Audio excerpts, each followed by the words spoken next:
counting down in 3, 2.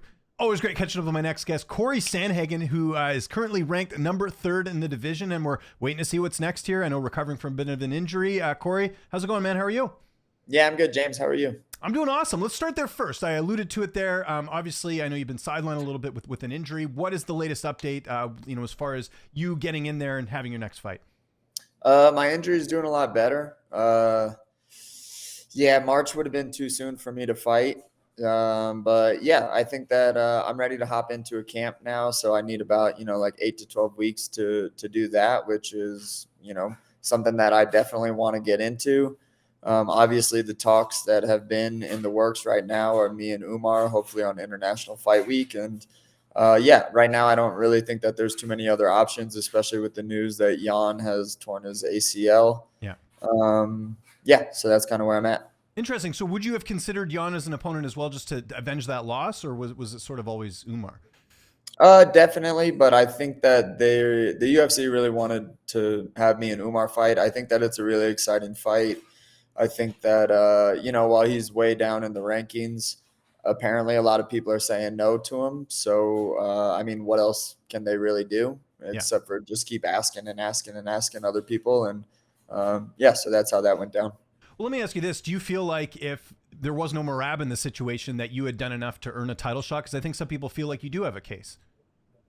Yeah, I mean, I definitely have a case. I think that you can't really take what Merab has done away from him. Like the guy's on a 10-fight win streak and just fought really impressively against, Henry Cejudo, who's one of the best guys to ever fight in the UFC. So, you can't hate on the guy.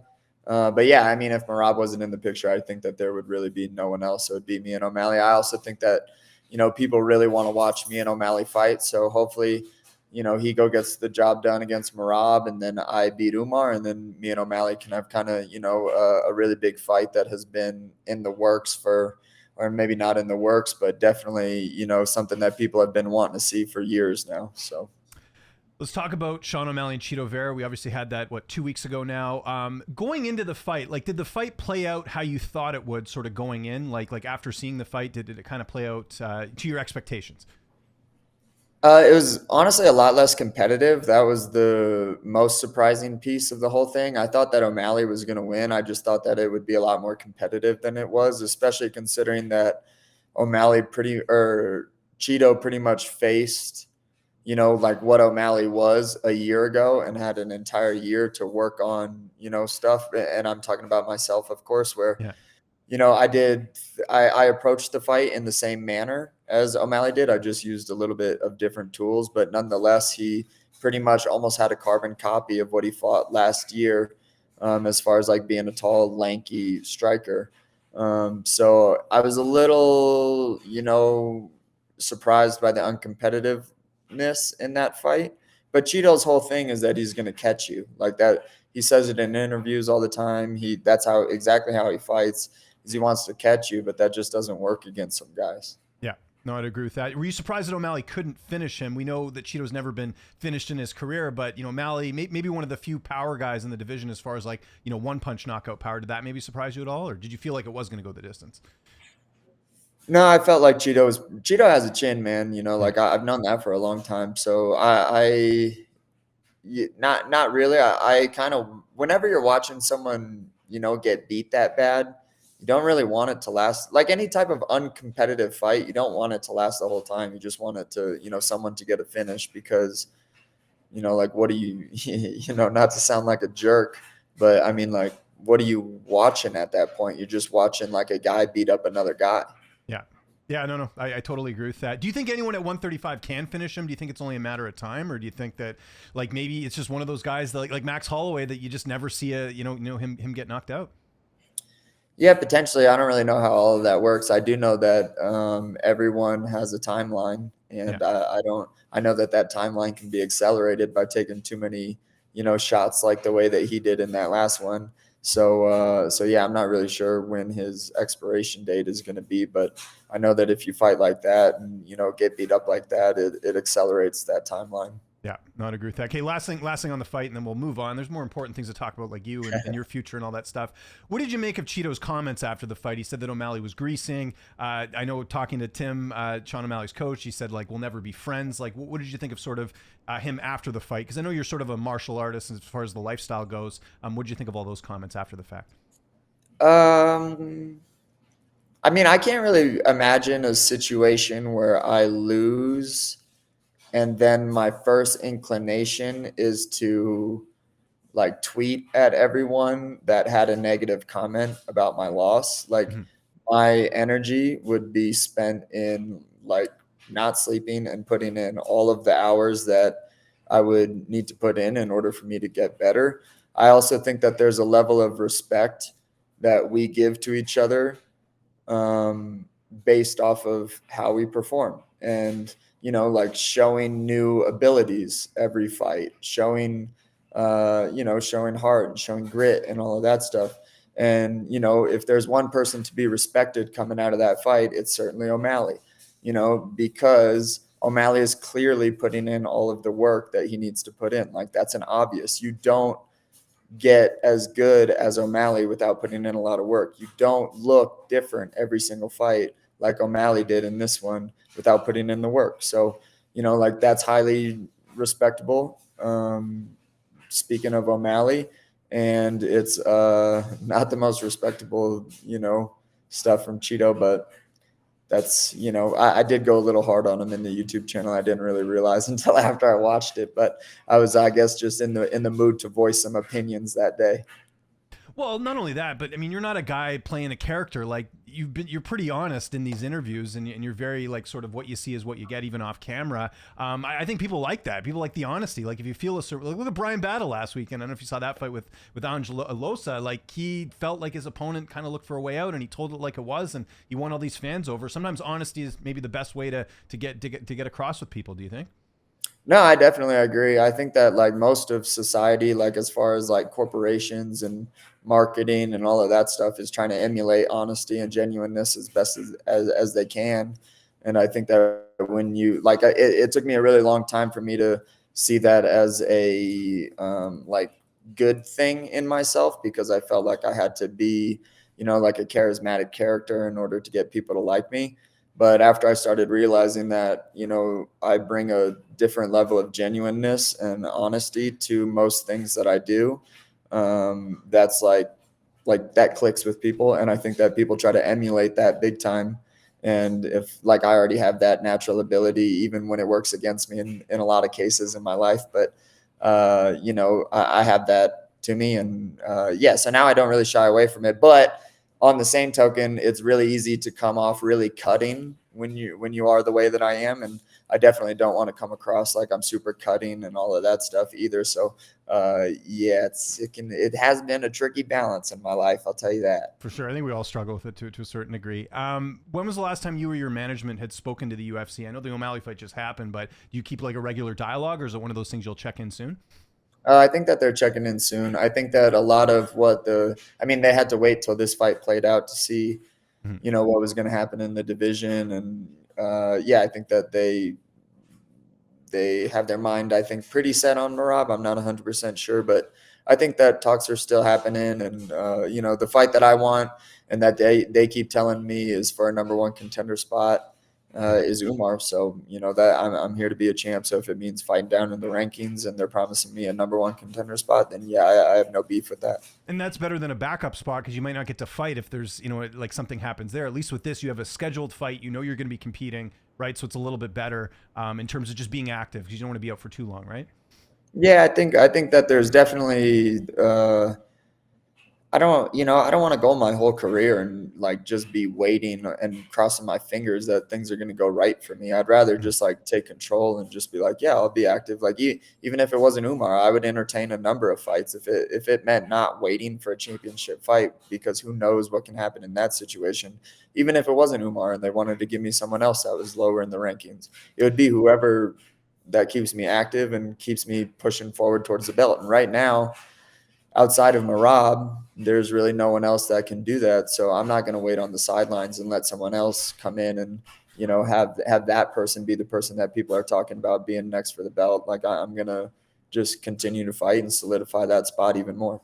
Well said. What did you think of Umar's last fight? He fought Beksit. Weird fight because obviously this is a newcomer. Like I feel like fights like that, it's really hard to look good in. I mean, he got the win. I know there's some criticisms, but like I feel like unless you're fighting like a good opponent, you're never really gonna like win people over unless you get like a quick finish. But what did you think of his performance?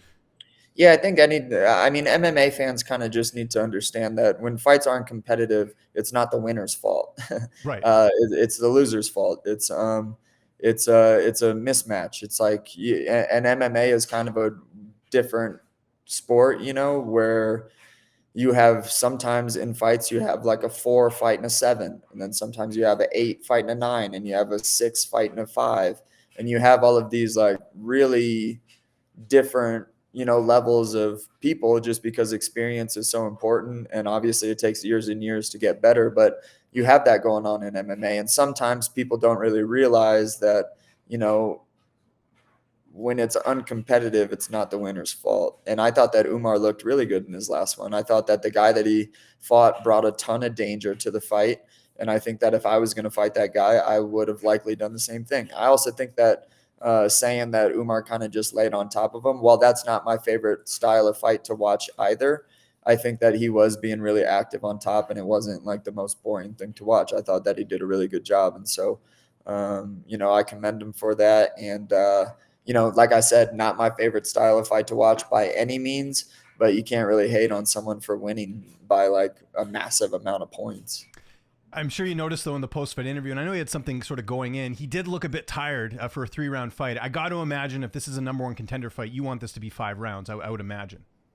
Yeah, that's what I asked for. I definitely, I feel like I'm a 5-round fighter. I do better in 5-round fights. 3-round fights, like, man, the idea of that and the pace that I feel like I could be able to push in a 3-rounder, especially after doing 5 rounds for the last 2-3 years of my life, would be really maybe enjoyable. I think it'd be cool to push the pace that high. I was actually right now to schedule for a potential fight, that I'm like eyeballing just because I'm playing with ideas. And I'm like, man, if this is a 3-rounder, I feel like camp is going to be a lot easier just because it's not really going to be, but maybe the level of physical getting beat upness is going to be less, because I don't need to do like 7-8 rounds when I'm sparring if I'm doing a 3-round fight, because that would kind of mess up the pace in which I would fight anyways. So yeah, he definitely was breathing hard. He definitely showed a vulnerability, and that's definitely not something that you want to do. But I also think that he fought at a pretty high pace, although he was like the winningest guy in that fight. He did fight at like a pretty compelling pace, I thought. Well, and I would think 5 rounds favors you just because you have the experience and you train in Colorado. Like, there's a lot of benefits to having a 5-round fight, I would think, from your end. Not to mention, I think everyone number one contender fight should be 5 rounds because it's like a different than a like it has some meaning to it, right? Yeah, definitely. I mean, who knows? Maybe they'll make us like a co-main event at International Fight Week and then make it 5 rounds. They do that now, so yeah, who knows? Maybe they'll just make ours a 5-rounder either way. So right near International Fight Week, and I hope you're on International Fight Week because I just booked my travel for that. It's always a fun time of year going to cover that event. But there is that card in the Middle East. I would imagine they want some Muslim fighter on that card just for the fan base. Would you be willing to fight him in the Middle East if it was, say, a main event? I don't know that I should have to go to the other side of the world in order to fight. Like, I'm giving him a shot. Like, that's what Right. it feels like anyways. Yeah. You know what I mean? I think there's a strong case there. You're the one who's ranked high. I mean, he's. I know, again, guys won't fight him. I'm not saying that, but you have the ranking, and so like you said, it's sort of like you're giving him sort of the platform to fight someone very high, right? So. Yeah, I agree with you. I feel like I am the guy giving him the platform to like show that he deserves to fight for the belt next. And I don't really love the idea of going halfway across the world so that he can have an advantage. That just, that'll be something that I kind of, try to not make happen. And then just last thing, like if the UFC came to you and they're like, okay, we're going to do 3 rounds, would you try and push for 5? Just again, knowing what we just talked about, or would it be something like, yeah, I would do 3 rounds if need be? Yeah, I do whatever they wanted me to, honestly. I do really well in 5-round fights. I'm experienced in those. I have the conditioning for that. I know what it's like to have to like be that focused for 25 minutes. But But 3 round fight, man, that's no big deal either. If anything, I feel like I could push the pace even more. And against a guy like Umar, I think that especially with the way that he was breathing after his last fight, I think that you push the pace against that guy big time. I think that it will make everything that he has to do in order to win a lot more challenging. And just to clarify, would fighting in the Middle East be a deal breaker for you in terms of like taking the fight? Nothing's ever a deal breaker for me. Okay, well said. No, and I like your attitude as well. It's like, yeah, I'm gonna have to fight these guys at some point. Might as well fight them, whether it's now or later or anything. Stylistically, now that you've had a good glimpse of Umar, we've seen the Barcelos fight. We've seen, obviously, you've seen, I'm sure, all of his fights. But now we've sort of seen him recently.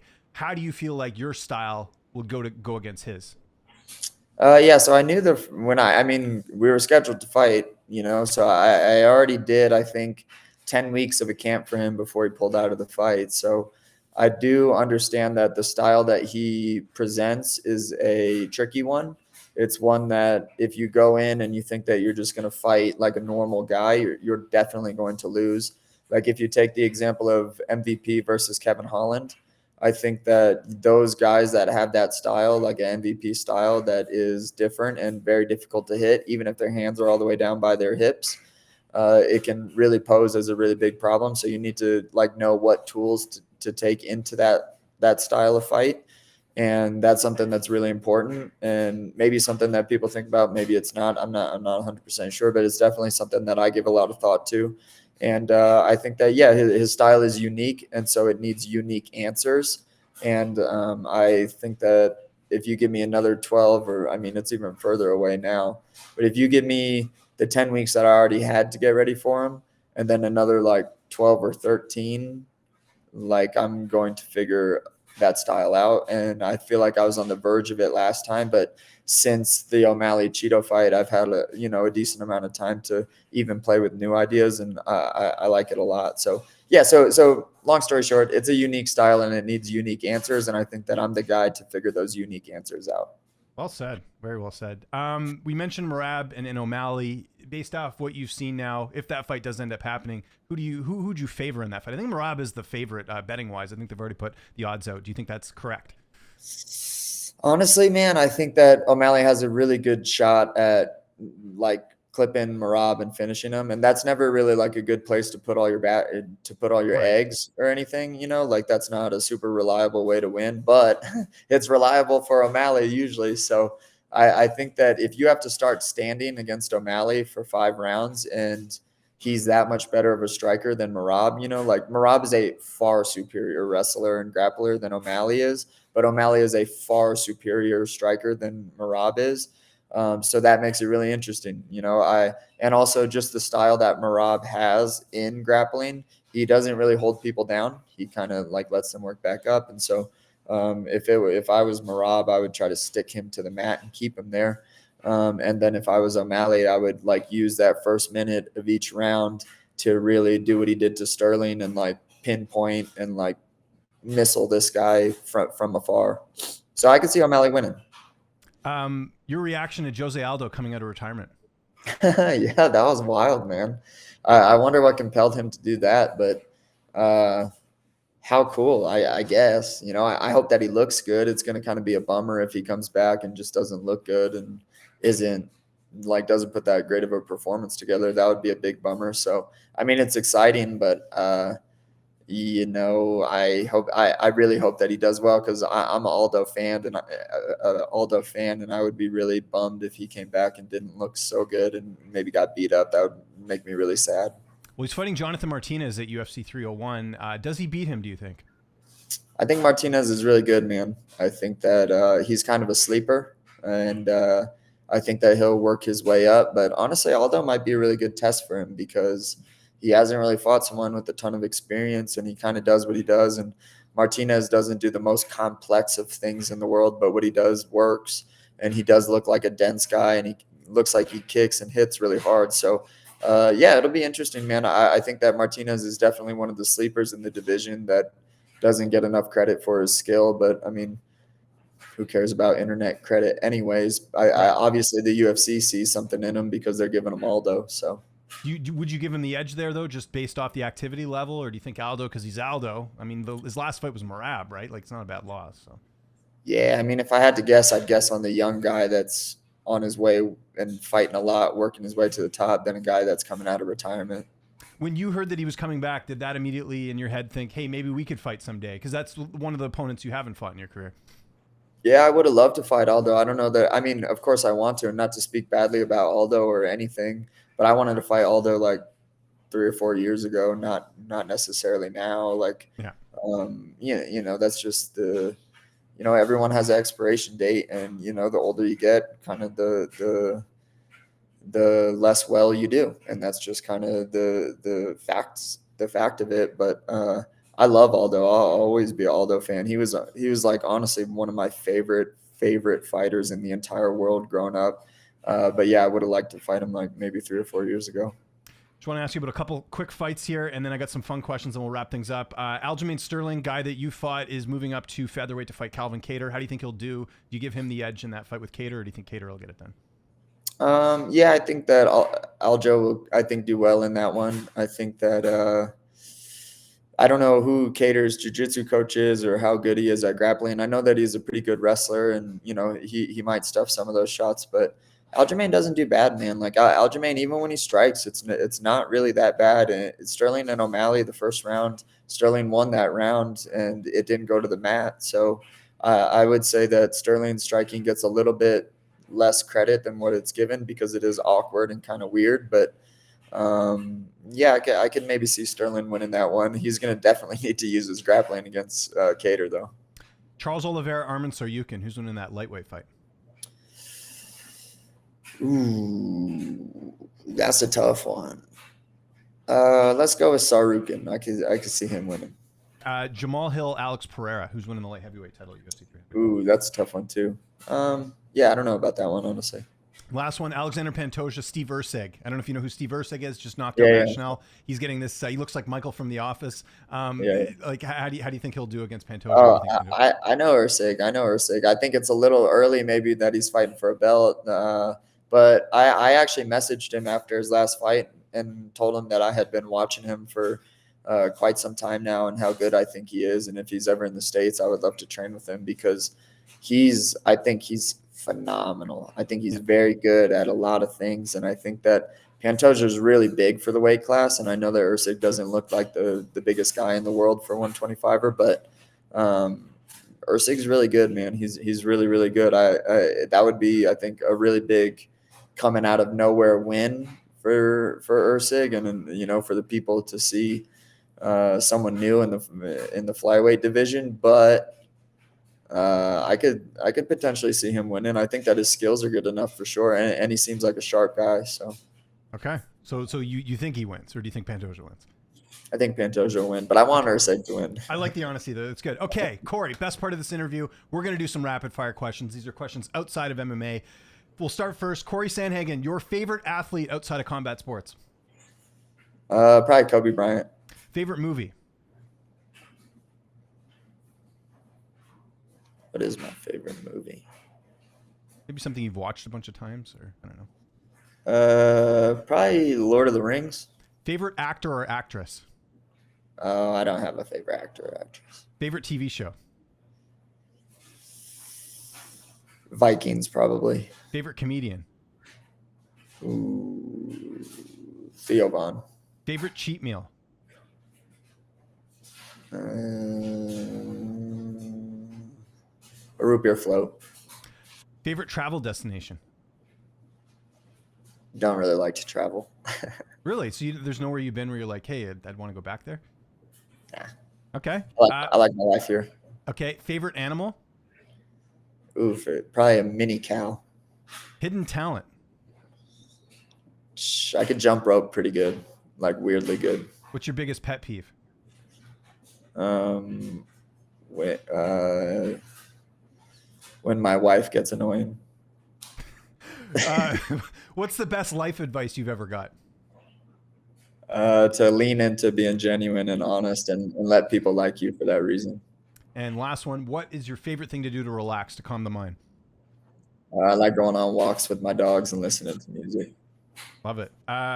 Last question before we get out of here. How cool is it seeing your buddy Curtis Blades get that win a few weeks ago on that same card as O'Malley? A big win for him after a tough first round against Almeida. Yeah, I'm pumped for Curtis, man. Like you could see in his eyes, he wasn't going home a loser that night. The fight was going to continue to look like what it looked like if he didn't, do that to him in the second round. I think that was like really strong energy and wit and highly skilled martial arts that made him even venture into, going with that tactic of, hey, when they shoot, just batter them with punches. That's like a kind of a ballsy tactic. And Curtis pulled it out of his pocket, and I'm proud as hell of him. And you always give me a good interview, Corey. Thanks so much for the time, man. I know you got a million things to do. You're a busy guy, so thanks for doing this. If there's anyone you want to thank or anything you want to mention before we get out of here, as I always do, because of the polite Canadian I am, I will give you the last word. No, I'm all good. Thanks, James. I'll catch you next time, man. Peace. All right, sounds good. Hopefully you get on that. We're done.